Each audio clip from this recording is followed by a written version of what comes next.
Hello and welcome to the second series of Mr. Pinder's revision videos.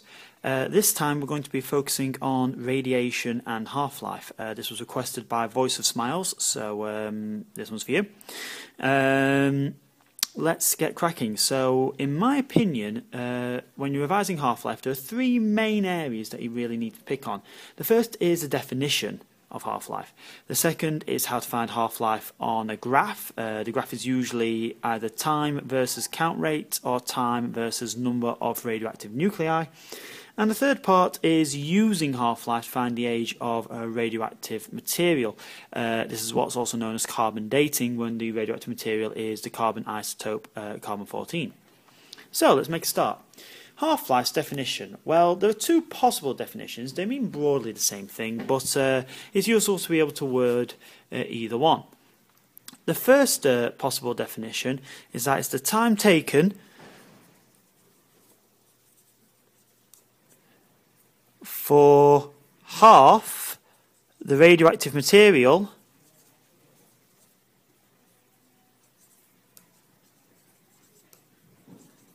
to decay. So, for example, if we have 100 atoms of uranium-235, the half-life will be the time taken for that to half.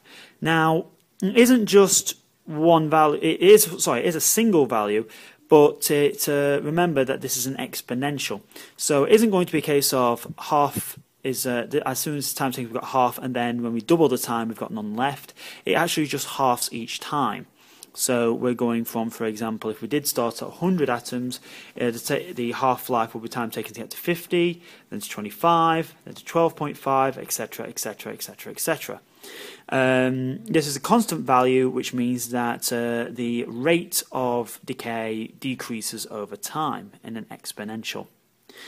This leads us to our second definition. Now, the half-life is the time taken for the count rate to half. What we mean by the count rate is the amount of particles which decay per second. Either of these are perfectly acceptable as a definition for half-life. But what do we really need to know? So we're going to move on to the next bit. If you want to take this down, now would be the time. If you want to pause the video, I'm going to go a bit off now. Right then. So, next thing is how to find a half-life on a graph of count rate versus time.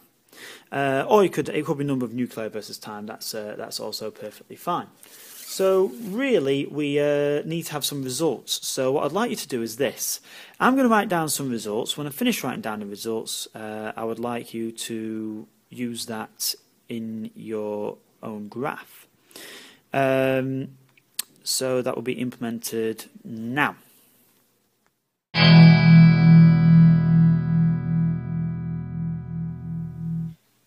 Okay, and welcome back. Hopefully you've managed to draw your own graph. It should look a little bit like this. Hopefully you can see it nice and clear. Now, as you can see, I've done my graph in pencil. That should be a fairly big staple, using a ruler for my axes and wherever appropriate. The points are plotted with a smooth curved line of best fit joining them up, making sure to hit every point if possible, but you do need a smooth exponential curve. It's quite important that you do take your time. If you actually have one of these lovely bendy rulers, this one's not as bendy, but one of those lovely bendy rulers which are able to curve along a set of results, that would actually make life a lot easier for you. But the value you get, the accuracy of the value you get for the half-life will depend very heavily on how well you draw your lines, so do take care. Now, if we look carefully, you can see what I've done. I've picked 600 radioactive nuclei as my value. Now, it doesn't really matter which value you pick to begin with. It could be 800, 400, it could be 777, it doesn't matter. Remember, half-life is the amount of time it takes to half. So as long as we have a value and half that value, it truly doesn't matter. But I like to pick something that's quite easy to half. I think 600 is quite easy to half, so I've chosen 600, draw a line across, and then down. Then I picked half that value. Half of 600 is 300, which is here. And across and down.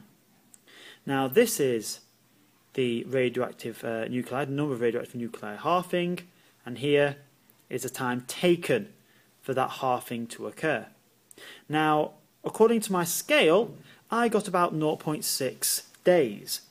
Now, your value may differ. In fact, in an examination, usually they have a range of values for this kind of question in which they allow.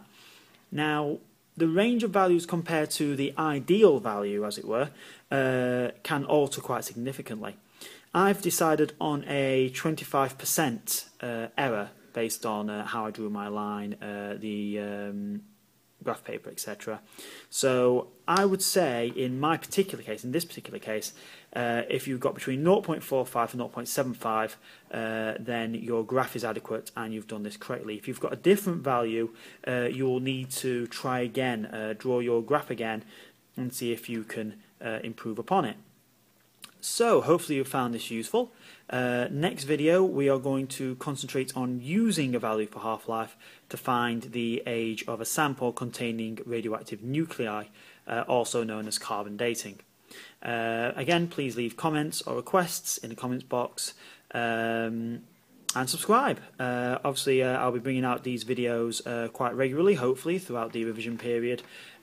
So if you subscribe, you'll be informed when I insert these videos.